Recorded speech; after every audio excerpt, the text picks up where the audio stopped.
把医院当成什么地方了？于主任，这个事儿真不能怪我，是黄自力先动的手。哎，您看看我的脸，哎，看看，惨不惨？惨不惨？还有我这胳膊，都动不了了，还有我这腿呀，可能都骨折了，我都站不住了，于主任，哎，疼啊！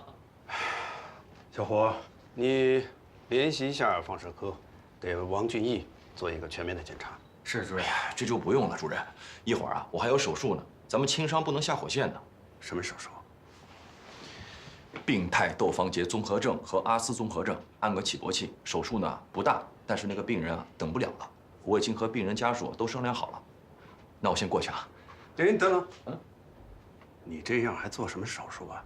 这样吧，你去做身体检查，手术交给我。这不合适吧，于主任？有什么不合适的？去吧。哎呀，于主任，您真好，谢谢您啊。那我走了。王老师，我扶你。不用扶，我自己能走。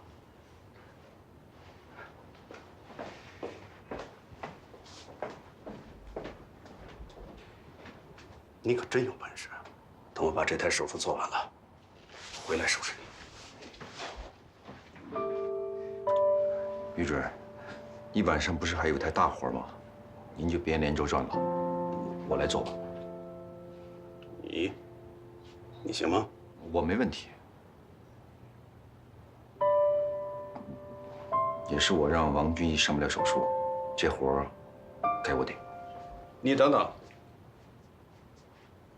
我看看你手，动动手指头。行，你去做吧。手术一定要专心。今天我就饶了你，明天一大早到我办公室里来。知道了。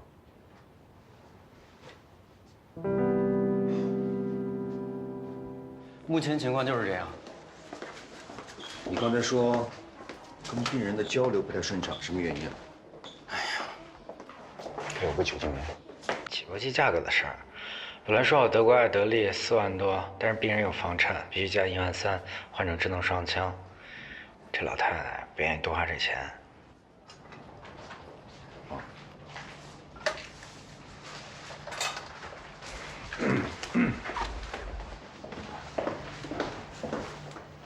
黄老师，就他，病人家属。他是谁呀？你好，我是一会儿给你们做手术的主刀医生。啊，王医生呢？王医生，他刚才突然摔了一跤，把胳膊拧了，上不了手术，所以由我来替他。啊，不过您放心，我跟他做都是一样的，没有任何问题。哦，是这样啊。那我有什么问题就找你了啊。啊，当然。你等我一会儿。你有任何问题啊，都可以找我，只要是跟手术有关的。我就是想问问，我老伴儿装的那个起搏器，它怎么就那么贵呢？老人家您别着急啊，我呀是最明白您的意思。您呢就是想找一款好的起搏器给您老伴儿做手术。但是现在给您提供的好的呢，你又觉得价格高，有点难以承受，对吧？对，是这样的呀。我这老伴儿一生病，开销可大了，就这4万多块钱，我也是找邻居东拼西凑。那你们子女呢？养的是白眼狼，给他们养的成家立业了，嫌我们老了，没有用了。这老头子一生病，理都不理我们了。医生，我真的是没有办法了。我老伴儿的病要是看不好，我一个人活着没意思。老人家，你也别激动啊，别着急。今年新上市了一款新的国产起搏器，叫安心。这个起搏器啊，它比一般的国产品牌都好，但是在价钱上，它比进口的要低得多。所以说它是性价比特别高，你可以考虑一下的。是吗？而且啊，这个安心是在使用寿命还有功能上也都不输进口的品牌，可以使用10年到12年。而且它还有一个最大的优点是体积特别小，可以说是我们现在医疗界体积最小的起搏器。那么好，那得多少钱啊？3万多。如果你要是选这款起搏器呢，那医疗费用就不用再添了。那个黄老师，咱们安心的起搏器已经没有了。对呀，我怎么把这给忘了？黄医生，您别着急，我们再想想办法。您等我一会儿啊，老人家。大王。哟，黄，你这脸怎么了？啊，没事儿，刚才撞到那个衣柜上了。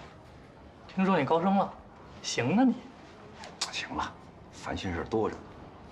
哎，我问你啊，你们公司那个安心起搏器啊，我们库里已经没有了，能不能尽快给我们送一批过来？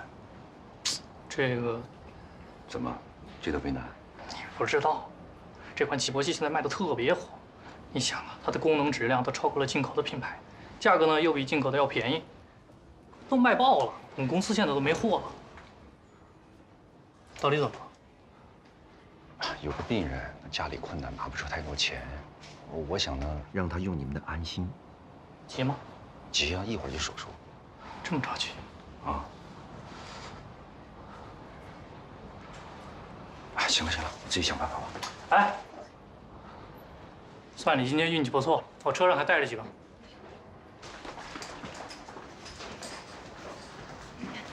黄医生，怎么样了？老人家，你别着急，那个安心起搏器啊，现在有了。哎呦，太好了，太好了！我就去病房跟我老伴商量一下，我走了啊，黄医生。谢谢谢谢。慢点慢点。黄医生，王老师可没同意让你们换安心的品牌啊。当时肯定是没有嘛，那现在有了，干嘛不换呢？你没见着老人家的钱都是借的。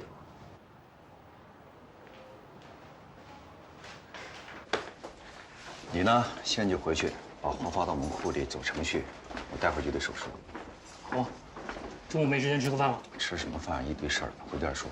哎，差点忘了，这次来啊是给你还钱的。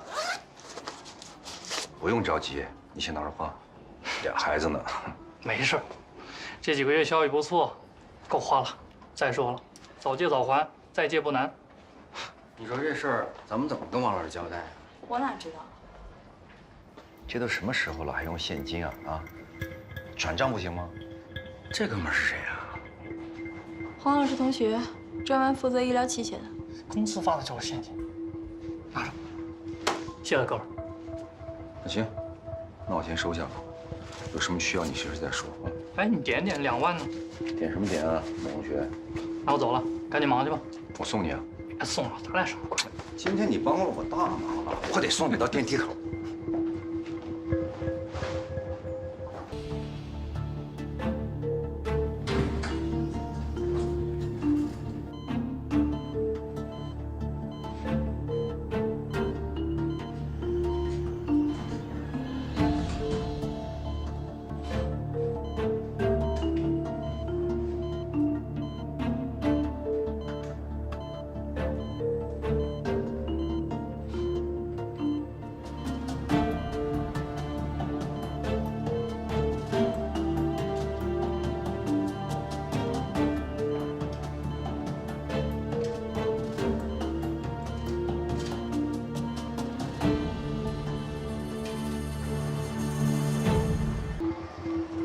黄医生，病人手术之后，他说他起搏器的位置发生了很强的痛感，而且心导管插入的位置也有出血的现象。从昨天晚上开始，病人一直疼，根本无法入眠。昨天晚上？那昨晚上为什么不告诉我？昨天不是我值班，昨天值班的是小胡，而且小胡还跟病人家属说了，这些是术后的正常反应，做了止痛的处理。用止痛药也没用吗？没有啊，怎么回事啊？体温和心率是多少？收缩压是110毫米汞柱，收张压是72毫米汞柱，体温37度2。老人家，您是哪儿不舒服呀？这疼得厉害。黄医生，这是怎么回事啊？是不是手术有什么问题啊？您放心，昨天手术非常成功，完全没有一点问题。但他今天这个症状呢，我在想会不会是其他的并发症，但是要做下一步的诊断。您先忍一忍啊，我们会尽快想办法给你改善您现在的不适症状。你们抓紧啊！我实在疼的吃不下睡不着。我知道了。对了，那个王老师，有件事儿我想来想去，我觉得还是得跟您说一声。昨天黄老师把您病人的起搏器给换了。换了？对，换成那安心了。不是，病人是我的，他有什么权利这么做？我也是这么跟他说的呀，但是他非要换，他让我跟您说啊，就是说是他非要换的。你说这态度多强硬啊！哎，对了，王老师，就是昨天我正好路过的时候，看见黄自立在跟您打架，我觉得肯定是他找您事儿，我就录了个视频，不知道您要不要留个证据啊？给我看一下。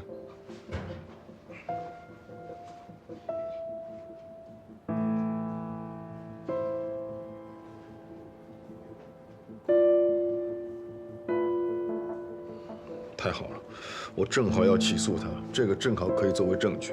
哎呦，太好了！传给我。好。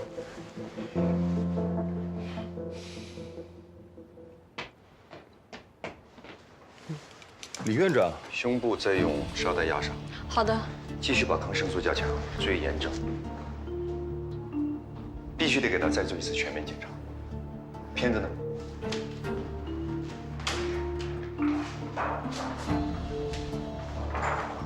片子。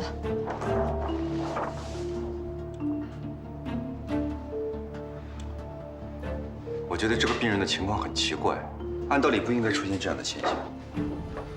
昨天的手术完全没有一点问题。把他病历让我看看。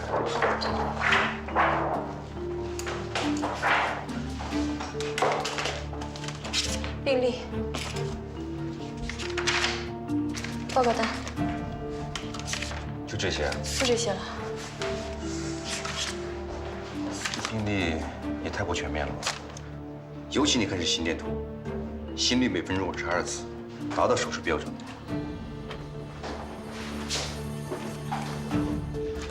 你再给王俊宇打个电话，让他仔细问清楚情况。好，我现在就打。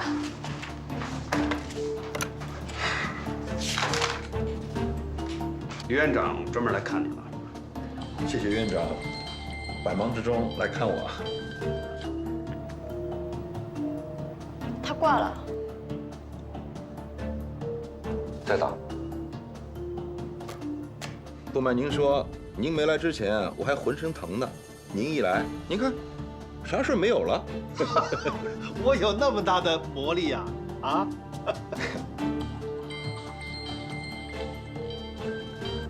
您放心，我一定尽快让自己好起来，投入工作。科室里这么忙，我可不想拖后腿呀。既然伤了嘛，咱们先好好治病，等伤好了才能更好的工作，对吧？您说的对。是不是伤得太重，不方便接呀？他那点伤算个屁呀！手机保持24小时畅通，这是规矩，我来打。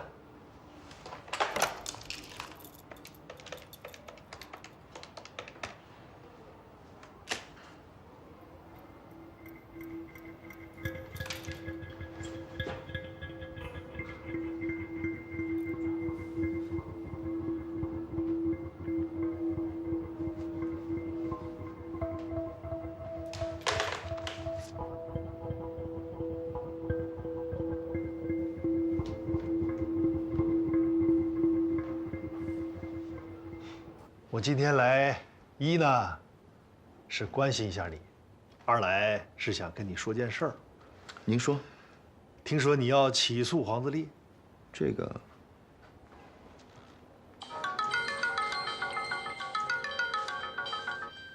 没事，你有重要电话先接。没事，骚扰电话，您接着说。黄老师，王老师也许真的有事儿呢，要不咱们等会儿再打吧。行，我就在这等他。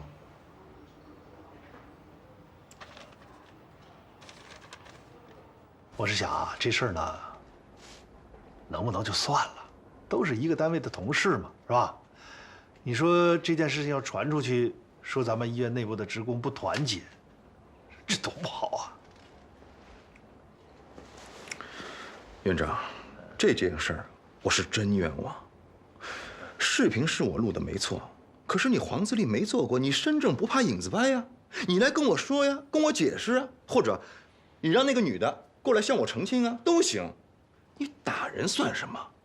我和你说，院长，要不是那天在医院，我绝对不可能放过他。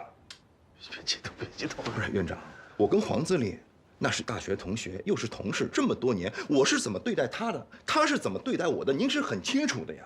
您不信，您问张健。对。行了，院长，既然今天你跟于主任都过来了，都说了话了，我绝对不会把个人的恩怨凌驾于集体的利益之上，我一定以大局为重，不起诉他。嚯，这思想转变够快的啊！你这么说我就放心了。而且啊，我明天就去上班，投入工作。哎，那你这胳膊还没好呢，你……哎呀，胳膊没事儿，大不了不做手术呗，做个门诊，值个班，哪怕给同事订个外卖也行啊。听听，年轻人有这股劲儿，何愁工作干不好啊？那行了，你好好休息，我们先走。行，院长慢走。于主任，谢谢啊。慢走。于主任，你发现了吗？嗯，发现什么？这个王俊义还真不简单。哼，怎么不简单？你说他被黄自立打成这样，还能保持分寸，这人简单吗？就凭他的度量和态度，就比黄自立更胜一筹。其实这件事儿，我觉得对这张照片……行了，你就别再袒护黄自立了。咱且不说他作风上有没有问题，就凭他给医院造成的这种恶劣的影响，他就很不光彩嘛。他跟王俊义，那是他们个人的恩怨。可是站在我们医院的角度来说呢，我们需要的是共懂的顾全大局。动不动就靠打打杀杀来解决问题，那只能证明他幼稚不成熟。你还让他做住院总，你看看，迟到、打架，啊，这都什么路子？以后咱们在人才选拔的问题上，一定要慎重加慎重。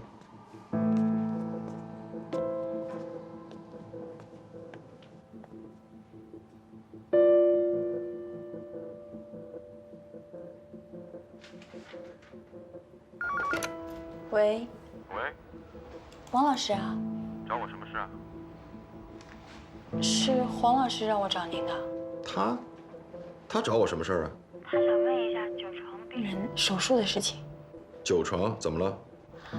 病人出现了胸痛和出血的现象。出血？是黄自立的手术出了问题吗？手术过程很完整，但是黄老师可能觉得病人的资料不够齐全，所以说想做进一步的检查和会诊。这个病人是我的，他有什么资格指指点点？你去告诉黄自立，我马上去病房。9床的病人跟他没关系。王俊义，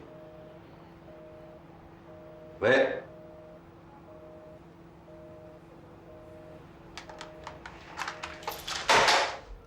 他说什么？他说他马上回来了，还说这个病人您就不要管了。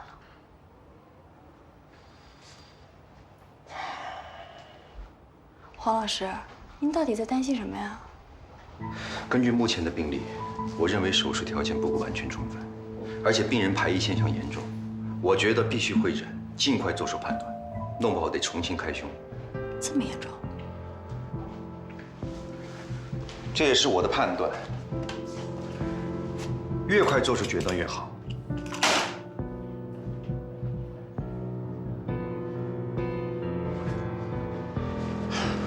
如果王俊义回来，有一点你必须跟他好好强调：如果是错误诊断，现在改还来得及。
喂，王老师，9成的病人不好了，王医生现在正带人去抢救。到底怎么回事啊？具体情况我不清楚。老头子，老头子，你坚持住啊！王医生，你坚持啊！我昨天交代你让王俊义给9川的人会诊，你告诉他没？我说了，他一会值班室我就说了。他按我说的做了吗？我不知道啊。不过我在看9川病人的治疗记录，没有任何变化呀。这个王俊义一定把我的话当耳边风了。王老师，你赶紧过来一趟吧。这手术是你做的，你得负责到底啊。行了，我这就过来。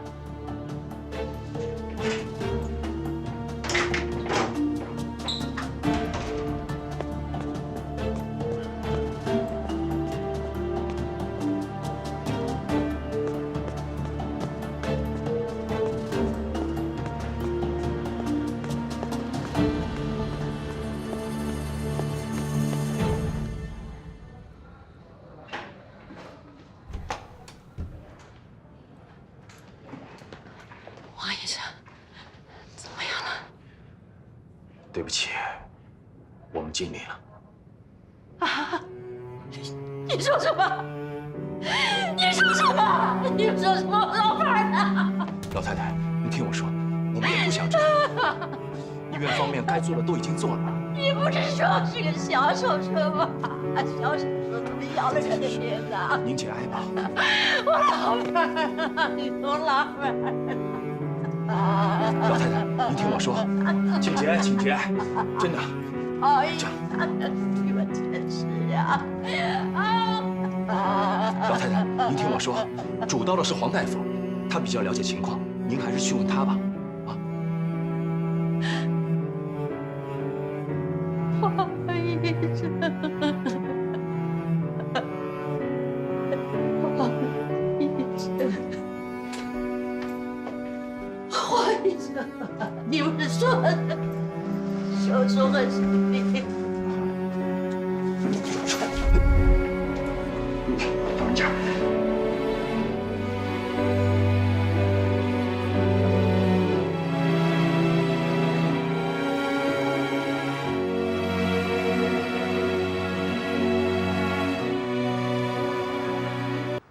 前后经过就是这样，不是我逃避责任。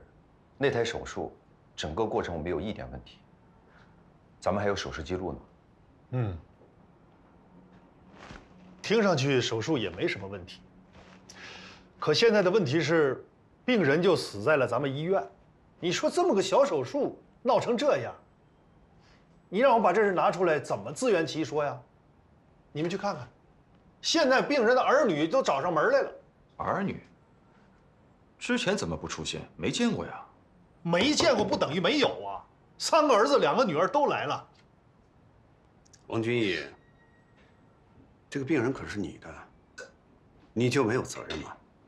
于主任，病人是我的没错，但是整个治疗过程完全是按照正常的流程走的，绝对没有问题。这个您可以去查我的病历记录和治疗步骤。那病人死亡时，右锁骨下静脉入口处和右侧胸腔都有大面积积血，是怎么回事？这个很有可能是因为患者术后心脏传导系统引起了病变，或者是患者的心肺疾病导致了并发症。当然，这个还需要进一步的确认。并发症，没错。好了，现在不是讨论具体细节的时候。王俊义，你马上写一个详细的情况汇报，越快越好，啊？明白。关于事故责任认定，由专人的调查小组来进行处理。你们3个谁说了也不算，一切都要等调查小组进行责任评估后再说，好不好？好。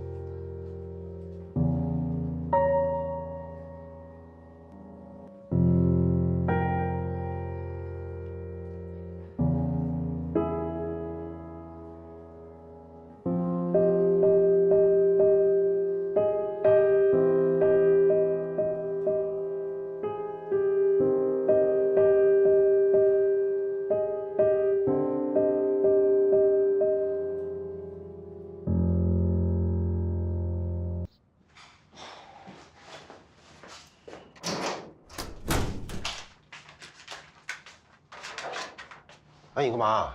没到下班时间呢。哎，你那事儿到底怎么样了？让我跟王俊义这2天回避，以免跟病人家属发生冲突，把事情闹得更大。我说你可真够倒霉的。也好啊，刚好有时间照顾一下钟院长。哎，不，你那台手术到底是怎么回事？我的手术完全没有问题。那上面怎么说的？能怎么说？等专家小组意见呗。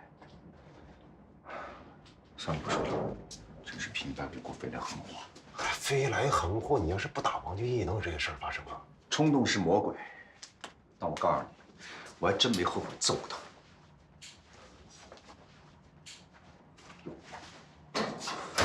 今天钟院长传秘方，我得赶紧过去。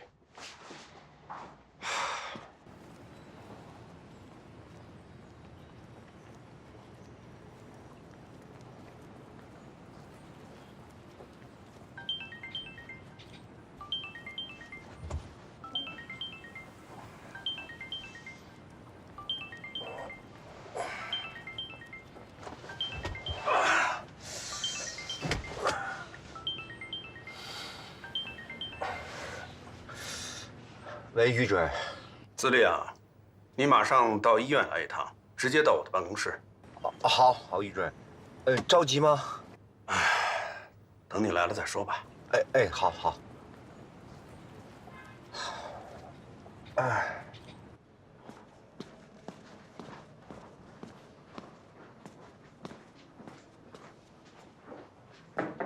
去。李院长，于准，坐。啊。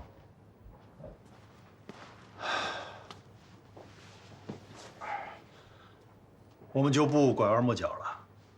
院里收到一封举报信，是关于你的。举报我的？举报信上说，患者的死因是因为你和与你这个做医药代表的同学范志鹏相互勾结，造成了一起人为的医疗事故。范志鹏给你各种的贿赂，想利用你的职务之便，帮他销售他们公司的医疗器械。这都是没有的事儿啊！哎，子立，坐下说，坐。李院长，这范志鹏是我的同学，也是经常来找我，而且他在院里边的同学又不止我一个。你要说我收了他的贿赂，这简直是无稽之谈呐！就在久昌患者手术的当天，有人看见范志鹏拿2万元的贿赂给你，专门让你帮他销售他带来的起搏器，有这事儿吗？这个，你收了贿赂以后，主动的去劝说患者家属，将进口的艾德利起搏器改成了范志鹏他们公司的安心牌起搏器，而患者正是启用了这个存在着严重质量问题的起搏器，才造成了严重出血，导致于死亡。李院长，当时是病人家属找到我跟我说，他们实在是拿不出这艾德利双枪多出的1万3，我才给他们推荐了质量一样而价格相对较低的安心。那你说范志鹏这次拿来的这个起搏器有质量问题，那咱们医院平时也没少用安心的起搏器，怎么偏偏这一台就出了问题呢？他这么讲，证据是什么呀？你别绕远了，你就说你收没收范志鹏的贿赂？不可能，范志鹏，我发誓，我根本就没有收回过他1毛钱。那有人看见范志鹏拿2万块钱给你，这怎么说呢？那是范志鹏上个月家里有急用，他跟我借的2万块钱。他那次来医院就是来还我钱来了。有证据证明吗？这同学之间借钱，我哪会留什么证据啊？如果真的是贿赂的话，那我们俩怎么可能蠢到在大庭广众之下干这事儿呢？当然，这件事情呢，我们也会认真调查的啊。你还是抓紧时间好好想想你的问题。鉴于目前的状况，院务会一致决定，先让你内部停职，接受调查。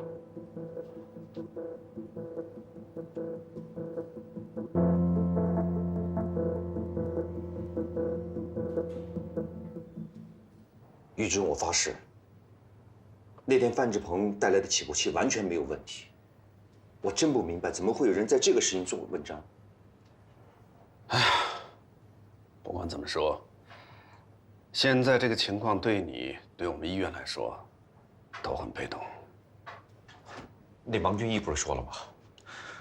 是病人心脏传导系统引发的病变和病人自身心肺疾病造成的并发症吗？他可以出面解释啊。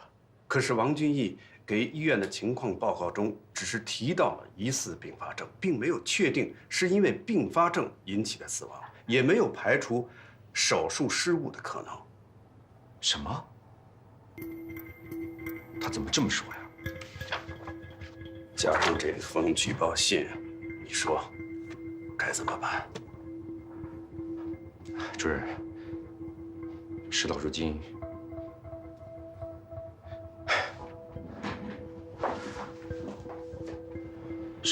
我也只能实话实说了。我认为，这起医疗事故的原因根本不在手术本身，隐患在手术之前就已经存在了。其实，患者术后第2天出现不良症状，当时小贾带我去了，我当时就发现，患者安装起搏器的手术指证是有欠缺的。我让小贾告诉王俊义，让他务必尽快给患者进行再次会诊，修正有可能的错误。但9床出事的时候，我才知道，他并没有按照我说的做。这么重要的情况，你为什么不早点汇报呢？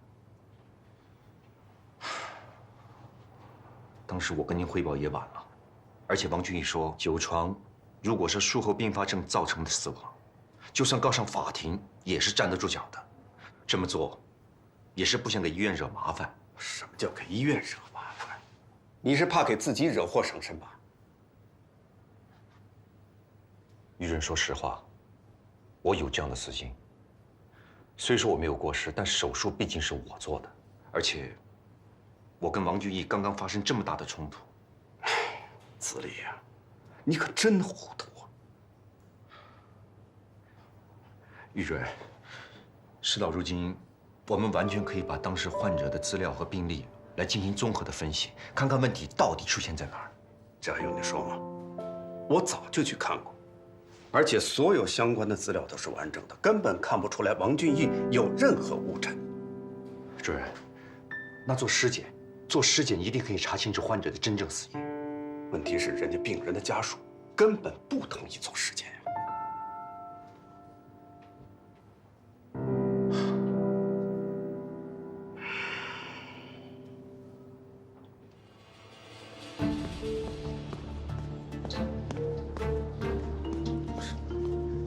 王俊义，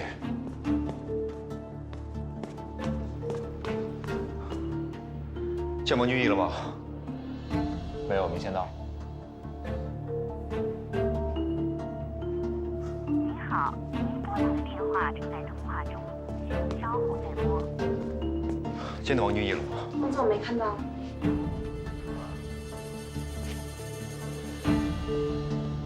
小贾呢？小贾去哪儿了？啊？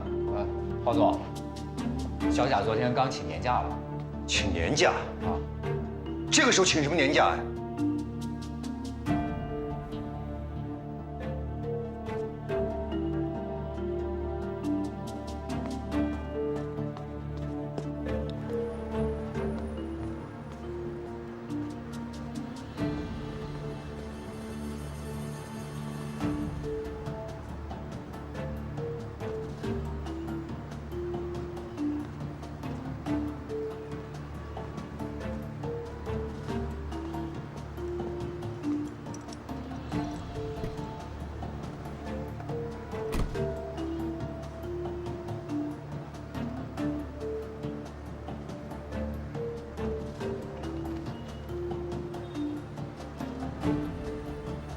小贾，我不知道你为什么选择这个时候休年假。关于这次医疗事故，你是唯一一个当时在场可以证明一切事情的人。希望你看到我的留言，赶紧给我回复。季盼。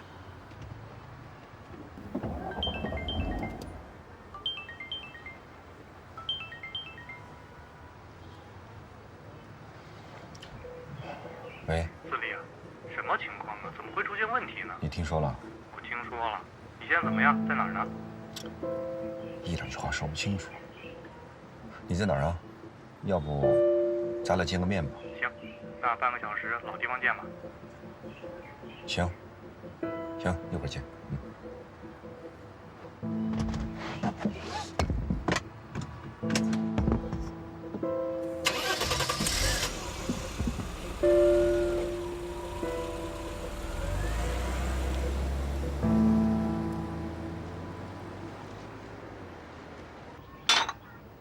要真是这样，王俊义这小子也太混蛋了吧！我去找你们院长，我还真不信了，就这2万块钱的事儿，怎么就说不清楚？拉倒吧，你去有什么用啊？你现在是行贿者，他们能信你的？那咋办？我现在就跟你确认一句：那天你送的那个起搏器到底有没有问题？怎么可能有问题？别说是质量问题了，就是轻微的排异反应，到目前为止全国还没收到一例反馈。真不是我吹牛哈，这款产品就是中国老百姓的福星。子立，这事儿赖我了，我家里有困难，你好心帮我，又是借钱，又帮我完成业绩，可是我真没想到给你带来这么大麻烦。行了，这事跟你没关系，你还我钱没有任何问题。是我自己走背子，这不顺的事儿接二连三的。还有什么不顺的事儿？不提了。冲动是魔鬼，要是我不揍王俊义，也不会摊上这个漏。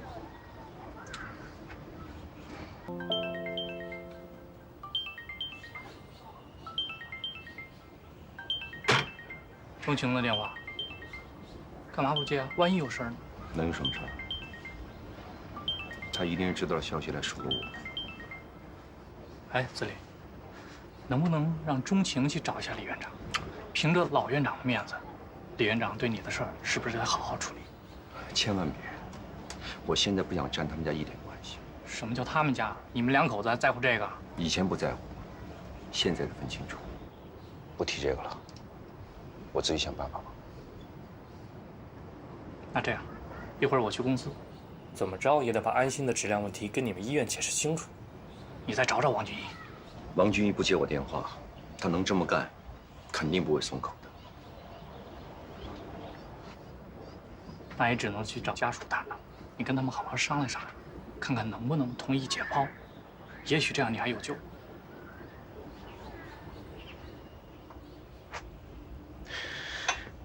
行，也只有这个办法了。我现在就去找家属谈谈。嗯，走了。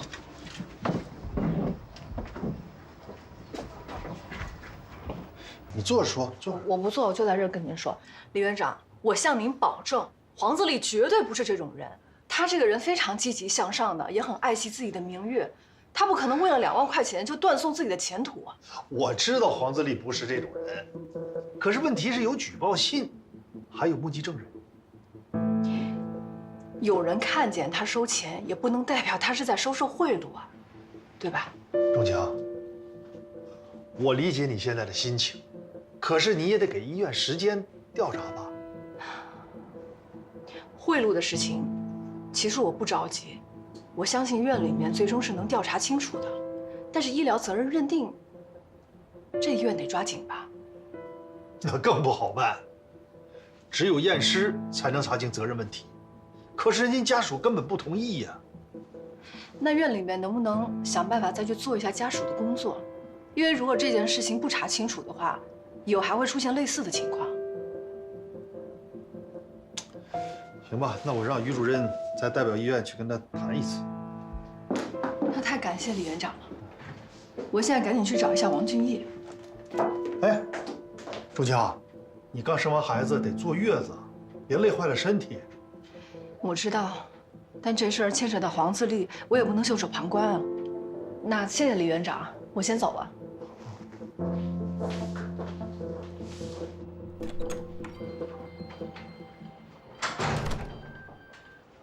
哎，李院长，怎么样了？哦，我们现在正谈着呢。现在是这样，我们提出的赔偿条件，他们现在是接受的。哦，那就好。哎。哎，验尸的事呢？验尸这事还没来得及谈啊。争取一下吧。我们也需要了解患者的死因，得把它弄清楚了。不能光凭着一个病历和医学报告来判断。我明白。李主任，子立，你怎么来了？我想跟家属再谈一谈。如果能解剖尸体，把问题弄清楚，对大家都有个交代。行啊，我本来正准备去谈的，既然你来了，你比我更合适，去吧。哎，等等，子立啊，要好好跟他们谈，晓之以理，动之以情。我会。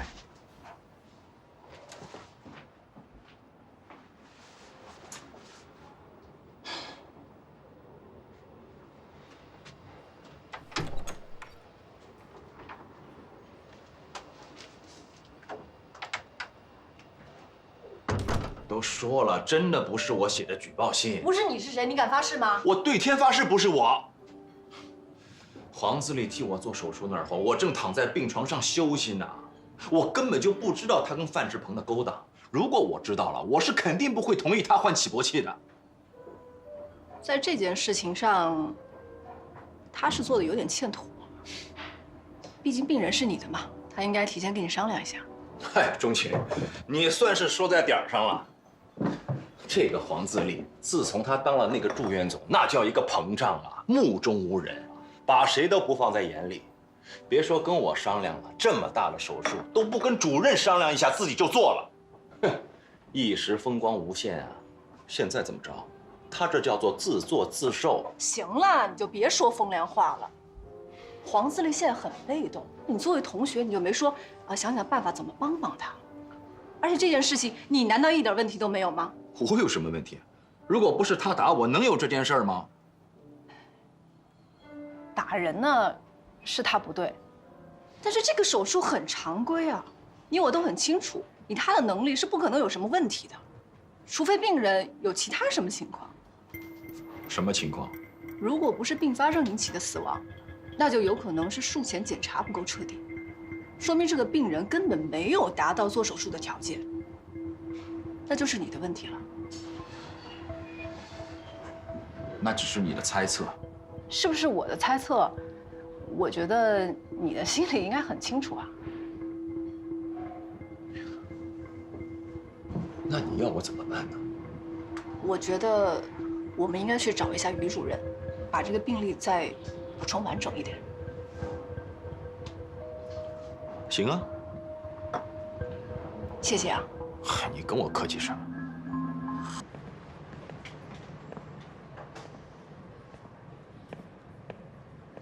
太不像话了啊！医院治死人，现在还要解剖，我看谁敢！这也太不像话了啊！咱们现在就去找他，去问问他到底还想干嘛。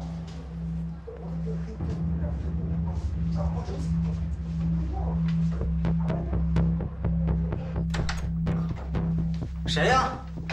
谁要给咱妈解剖啊？就他。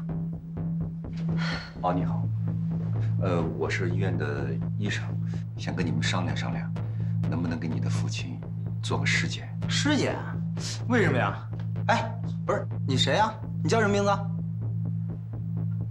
我叫黄自立。就是你把我爸给治死的，现在怎么着？还要给我爸开膛破肚？怎么回事？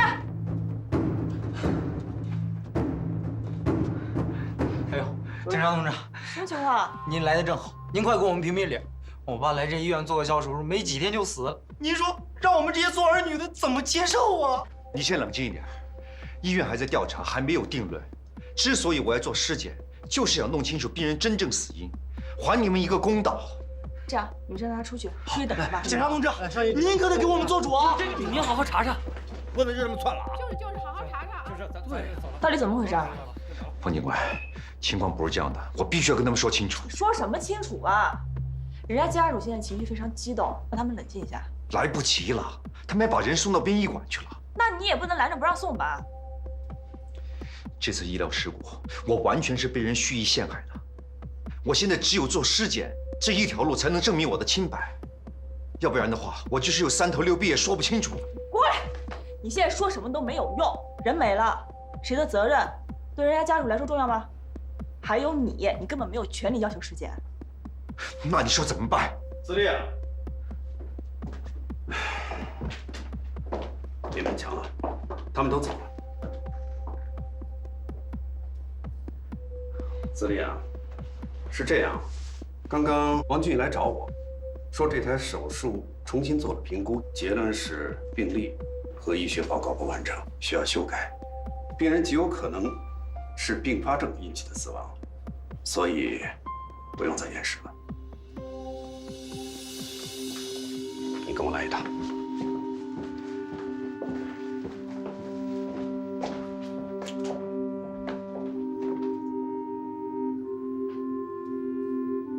黄自立，你冷静点。哎，等一下。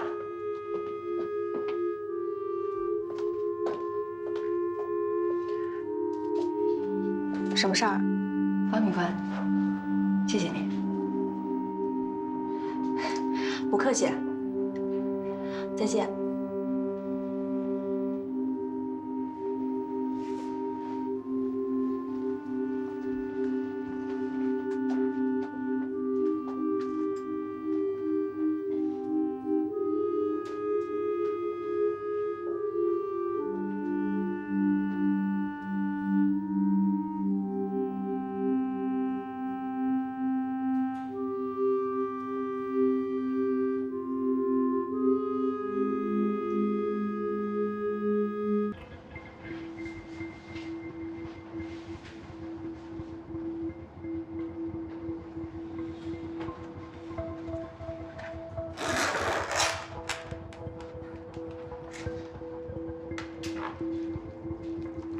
今天收到了一份举报信，是关于你的。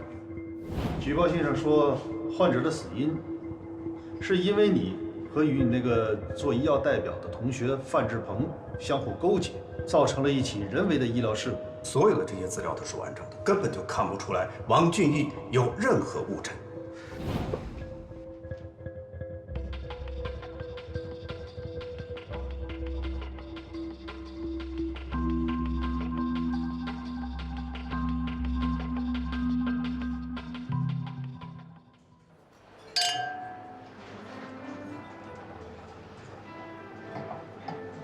我还有个事儿想问你，黄自立收红包究竟是被谁看见了？我和小胡看见的呀。哦，是小胡写的检举信啊？不是，是我。是你？不是，你为什么要写检举信啊？我是为了帮你啊。你这是在害我！黄自立肯定认为是我干的。这朱院总，他本来就应该是你的。那个黄自立，不就仗着是老院长的女婿吗？于主任也偏袒他，院里上下谁不议论啊？再说了，他拿红包是事实啊，我举报怎么了？没看出来，你还挺狠的。我狠？我这都是为了你啊！哎，行，那我还谢谢你啊。你别忘了对我的承诺啊！放心吧。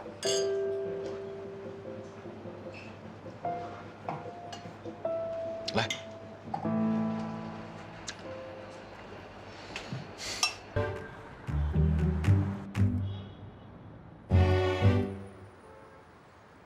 子立啊，这次医疗事故的处理意见，我想先跟你通通气。主任，你说。坐。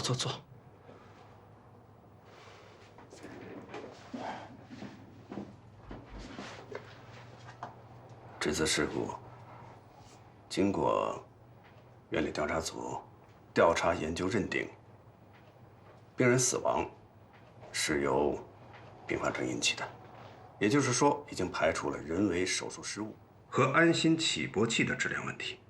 那就是不用有人再负责了。是的。那王俊义玩忽职守，对病人的死不应该负责任吗？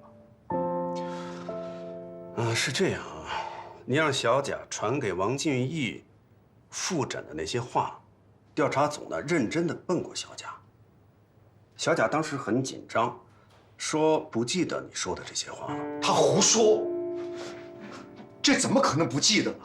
我可以找他对质去。那么激动什么？坐下，坐下。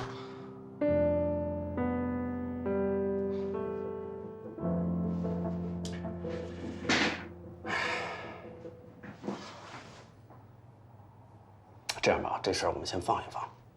现在我想跟你谈一谈关于你收受贿赂的事情。主任，这个事情我已经说得很清楚了，范志鹏是还我钱，不是贿赂。有谁能替你证明呢？不，就是你借范志鹏的钱的时候，有谁看见过？没有。可是有人亲眼看到你拿了范志鹏的2万块钱呀。谁看见我拿了范志鹏贿赂的2万块钱了？小贾。小贾说那天你在劝病人家属用安心，但安心没货了。这时候范志鹏来找你，给了你一个红包，接着安心就有货了。而且你不顾小贾和小胡的反对，一定要用安心，而且态度强硬，这一点小胡也能作证。主任，当时我就着急救人，其他的我什么都没想。可他是王俊义的病人呀，不管怎么说，你得征求他的同意吧？不是，这安心咱们医院一直在用，因为质量好还供不应求，病人买不起进口的，能得到安心那是难得。我觉得没有这个必要再跟王俊义去说了呀。是，你说的这些道理都能讲得通，但是子立，你不觉得你在很多事情上都过于自信了吗？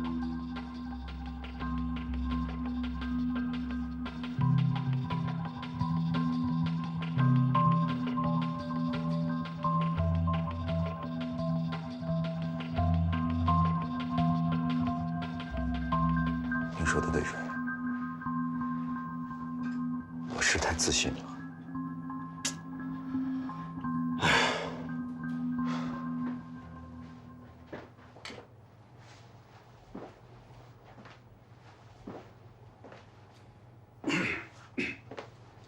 子立啊，你这收红包的事儿如果说不清楚，院里可真就不好办了。现在这事儿闹得太大了，你让全院的人怎么看你呢？那院里准备怎么处理我？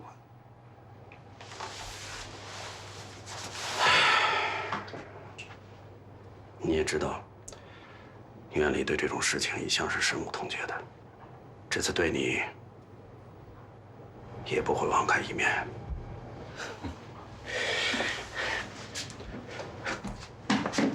可是我是冤枉。我知道你是冤枉的，可是你拿什么来证明？再说了，这次被冤枉的不止你一个人。医疗器材公司那边本来就很被动，让小胡这么一说，正好，立刻把这个黑锅就甩给了范志鹏。你知道吗？范志鹏已经被他们开除了。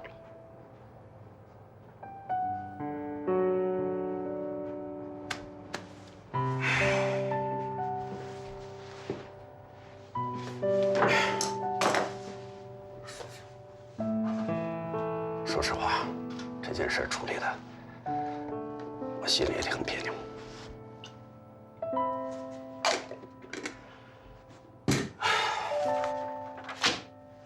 这是我的辞职报告，我也不干了，反正我也快退了，什么主任不主任的，我都无所谓。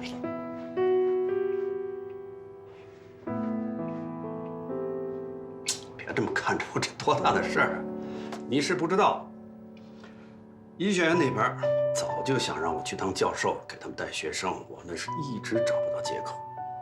这次好了，天赐良机。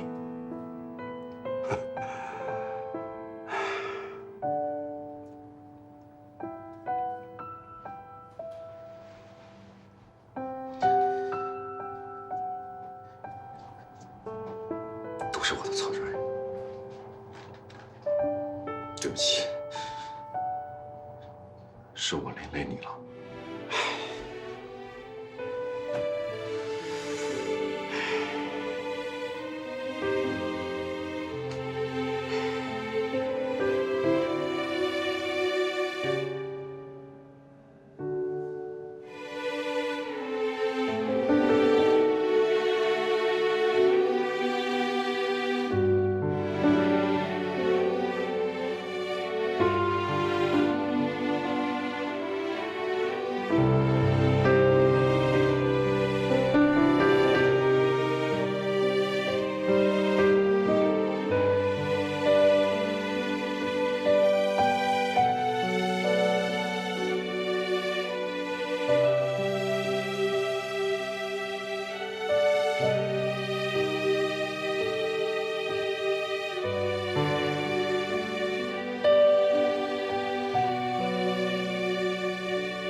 你干嘛呀？我那一堆事儿呢。今天上班第一天，我想拍个照片留个纪念。哎，就这儿啊！来，这够有心的你啊！哎，把门诊簿给我带下来啊！待会儿给我来一张啊！没问题。哎，今天啊，可是有历史里程碑的日子，咱们迈上了人生的另外一个高度。哎呀，你别嘚瑟了，赶紧的。这样吧，傻样这个，来，好嘞，来，给我来一张。看着我，1、2，来，合影啊！怎么样？看看。啊，可以。行，我赶紧忙去了，我还一堆事儿啊。马上找你啊！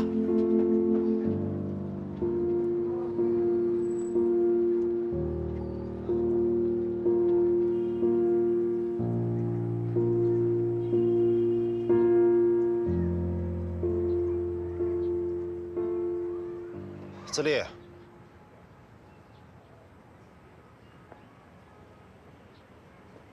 这就走了。那又怎样呢？你舍得吗？都这样了，能怎么办？别灰心，再想想办法。要不，找钟情商量商量。找他有什么用？他能让小胡改变政策？哎，那可不一定啊。这回要不是他去找王俊义，王俊义能改病历报告吗？这你都知道？当然，我去找的钟情啊。我说他怎么这么快就知道呢？原来是你给他的信儿。你怎么这么多事儿呢？这不对吗？我不想去求钟情，我更不愿意钟情去找王俊义。都什么时候了，你还在乎面子？这不是面子问题，这是原则问题。我宁愿被院里冤枉，我也不会接受到王俊义假惺惺的好意。哎，你干嘛去？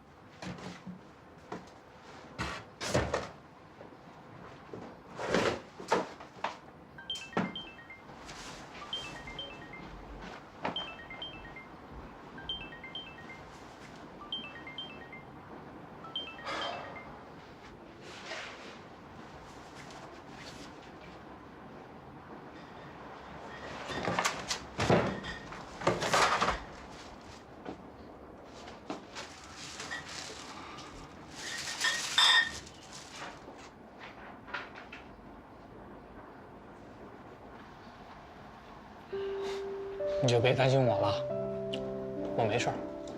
此处不留爷，自有留爷处。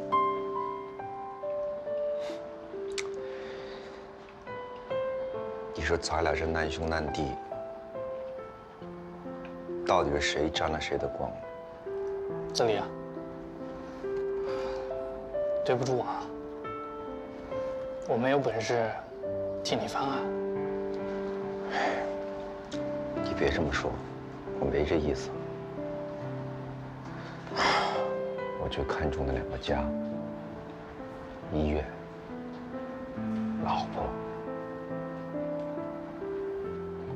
一瞬间全都没了，跟做了场梦似的。人生可不就是一场梦吗？可我怎么跟我爸说呀？说不定我爸已经知道了，或者说他早晚就会知道。哎，他要知道了，非得拿鞋底板呼死我不可。我见着他的面，我怎么跟他交代？我该怎么办？我说你这是纯粹胡思乱想。走一个，哎。